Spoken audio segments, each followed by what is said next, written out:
I'm not pretending like I'm gonna see you in a second. I started recording and I think that the building's on fire. First song that I have the fondest memory of hearing as a child was probably Casey and the Sunshine Band. I want to say it was Shake Your Booty.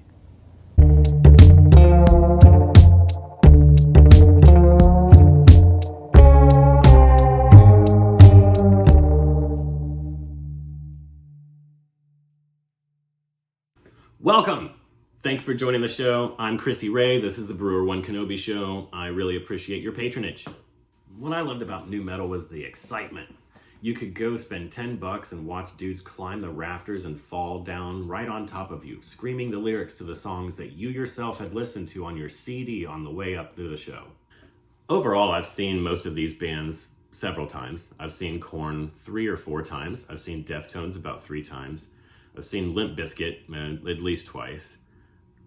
I still have a ticket stub from seeing Deftones at Bogart's in Cincinnati, Ohio, 1997, for $10 fucking. So I just want to be clear as I go through and I dog on all of these people. When I was 20 years old, I was going to Korn shows, hanging out back of Hera Arena, waiting for everybody to come out after their set and to stand and sign autographs. One time I got to actually meet Jonathan Davis. The other guys were signing autographs. He was giving girls hugs, and I got very jealous and I said, Jonathan, can I have a hug? And he looked over dead in my eyes and he said, yeah, baby, come here. And I got to come up and give Jonathan Davis a hug. Jonathan Davis, a hug. And his bodyguard was behind him, like holding on to his Adidas jumpsuit, ready to yoink him. And it was quite the experience. It was something that I'll never forget. And it was one of the things that made me realize that maybe I was a nu metal kid. It was one of the things that made me realize that maybe I'm gay. I don't know. And it was really a key moment to me seeing heroes as human beings, as people. And I think that I'll never be able to say that I got that anywhere else. That's the moment that I got it, was at a nu metal show at Hera Arena in probably 1998. Don't get me wrong, like in the 90s we had cool stuff. Like I was listening to Rage Against the Machine, Bulls on Parade was a brand new song. But then there was also things like Seattle going on around that time. And not that I didn't love Seattle, it's just kind of the antithesis of nu metal.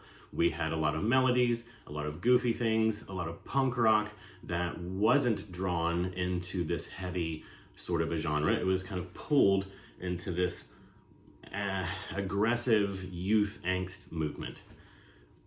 We had Smells Like Teen Spirit. We had all the guys from Nirvana doing things like Bleach.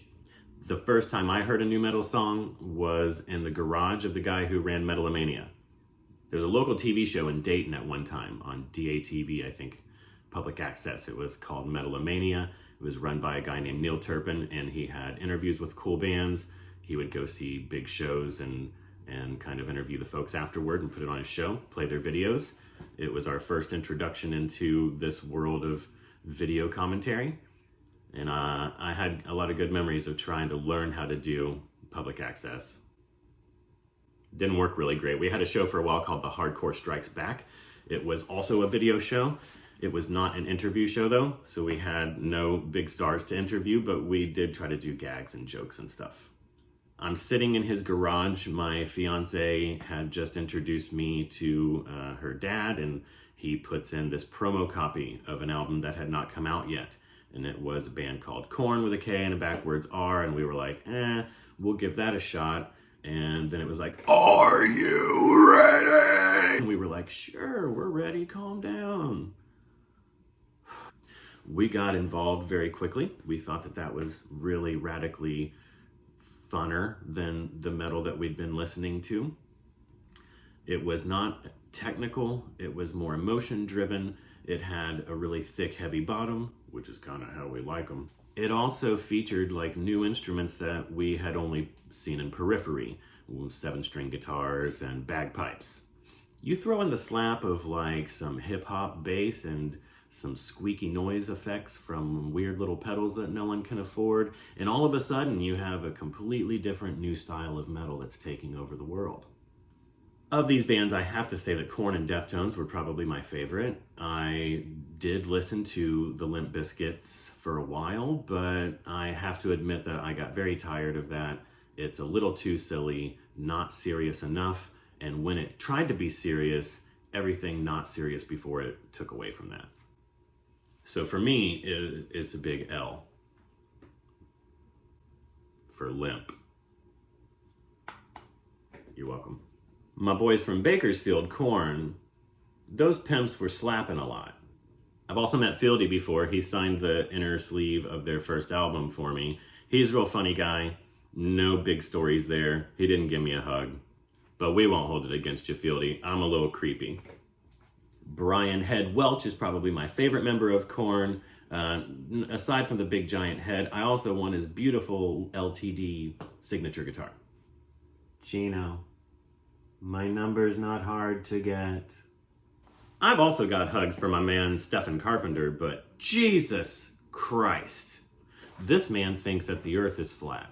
And he might not actually think that the earth is flat. He's what they call a celebrity contrarian, I think is the term that I've heard thrown around. That's befitting a lot of folks very similar in ideology. Earth's not flat, man. You've been in an airplane. You've toured literally the globe. The nicest thing that I can say about flat earthers is that they just don't trust science. These are the kind of folks that use science to back their claims up, but any science that refutes their claims, they immediately dismiss as fake news. I don't know. It's like Elon and all his musketeers got together and took over the tech world. It's just a bunch of rich, snotty brats running around with their wallets out, screaming at everyone else to fix problems. And the Bizkit, I mean, they're all right. When I first saw Limp Bizkit, it was at a Korn show at Hara Arena, and they were the opening act. They were introduced as a local band from Fort Lauderdale, Florida, who had never been signed to a record deal yet. They were hawking around a little cassette tape called $3 Bill Y'all, and it had a couple of their songs on it that I don't really remember. Now, the new metal boy that makes everybody laugh the most probably is Fred Durst, and I can't blame you. According to the YouTube page called Heavy, I'll put a link down below to the video, they said Eddie Van Halen has held a gun to this dude's head. Marilyn Manson talks shit about you and stole your guitar player. Now, if Marilyn Manson, of all fucking people, thinks that they're better than you, there's a problem. He's also embraced his inner soccer dad and gone on tour as just Uncle Larry in the Limp Biztones. He's also embraced his inner golf dad and has gone on tour as basically Guy Fieri. They were sort of the pioneers of the har har hardy har har gay joke. I'm even actually completely disappointed in All in the Family, a Korn song that features Fred Durst from Limp Bizkit, where they basically enact a homosexual fantasy upon one another via the lyrics. And it's supposed to make you laugh or think that being gay's funny, or it's supposed to make you laugh because you are supposed to think these two guys are straight. Because I don't know about y'all, but I think that would be the funniest punchline of all. Jonathan Davis and Fred Durst, painfully straight men. Top 100 People magazine. People magazine's 50th straightest men. Drugs was also a really big problem in the nu metal scene. I'm glad to see that Deftones never really had this huge public drug interaction that seems to have torn their band apart in any way. Korn got away from drugs a long time ago, most of the guys anyway. Any of them who are still struggling, I think, left the band to clear themselves up.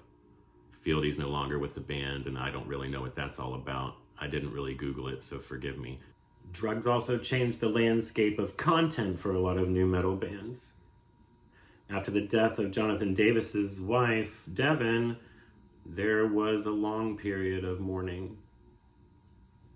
The album The Nothing in 2019 featured songs directly inspired by the loss of his wife. The album opens with another heartbreaking bagpipe rendition of a funeral song in which very quickly the man is reduced to a burbling glubble of tears. At first I was thinking, well, this is kind of cliche. How do you get from bagpipe, second measure bagpipe, tears and sobbing that quickly? And it turns out it's because the song is about the overdose death of his wife, which I get totally. I'd be sobbing in tears by the second measure as well. Jonathan Davis in particular realized that drugs was taking him down, so after the recording of Follow the Leader, during the entire tour of the Family Values Tour, he weaned himself off of meth. Brian Welch left Korn and realized that his life was falling apart over drugs and kind of found Jesus and chose to go a religious route. Eventually, I think he came to interviews with the information that he feels he came on a little strong and he's backed off a lot, but that he still thanks Jesus for pulling him out of a bad spot. I think it's a beautiful story. Even though I'm not particularly religious in any way myself, I still value that some people have the ability to find love in the universe just by looking out into the stars and the sky and into nature and seeing something familial that they can relate to. I think that's a beautiful thing. And eventually, whenever Korn realized that they were missing the chugga chugga, he came back and saved the day. Korn's last couple albums have been bangers. And I like the self-titled weird album that sounds like it was recorded in a garage. Literally, like it sounds like they took microphones and put them inside shoeboxes and set the band up in a garage and hit record. Literally, it sounds like they put microphones in Adidas shoeboxes and set them on the floor in a garage near the Dayton International Airport and hit record. The album was okay. It had a lot of really interesting music. Musically, it had movement and it did things that Korn had never done before, and I'll respect that. But it did sort of sound poopy. Seriously, the mix baffles me. It's sort of like when they left Jason Newsted's bass line out of Injustice for All and never fixed it. In short, this is all just like what you like. Nobody's going to tear you down for liking the kind of metal that you like unless you're a real prick. The only kind of metalheads who tear down other people because of the music that they listen to are elitists. No one gives a fuck what an elitist says. Metal is raw and pure. It comes from the emotions. If anybody tells you any different, they've never experienced an emotion. Anger, feelings of solitude, feelings of injustice. Anger and joy are powerful emotions, and they're often represented in almost every single metal song that I've ever heard. Metal can cover comedy. Metal can be soft and talk about love. Metal can be rigid and talk about love lost and the pains of the universe. Metal can talk about conflict, man against man against himself, man against the universe. And metal is host for all manner of emotional young men and women who flock to it, and it gives them an outlet for an entire set of very complex emotions that otherwise would not have a place to be. Metal is the creative foreground of people in pain. So if you want to think that Wes Borland's guitar tone inspires you to be a better guitar player, go ahead. They sell a sound pack of his out there. I'm not going to make fun of you. I'm going to make fun of Wes Borland a little bit. But not you. You're special. Just like everybody else out there. Just like Fred Durst. Nobody's above a good joshing. I'm sure I'm going to get fucking roasted down there. Be sure you leave your comment, like, and subscribe, and share. Let me know how fat or how manly you think I am. Let me know how beautiful, or if you want to take me out on a date. My pronouns are she or they, and I don't give two fucking shits what anybody thinks about me. You shouldn't either. Take care of yourself. The world's a wild place. Love a trans person, and I'll see you on the next episode.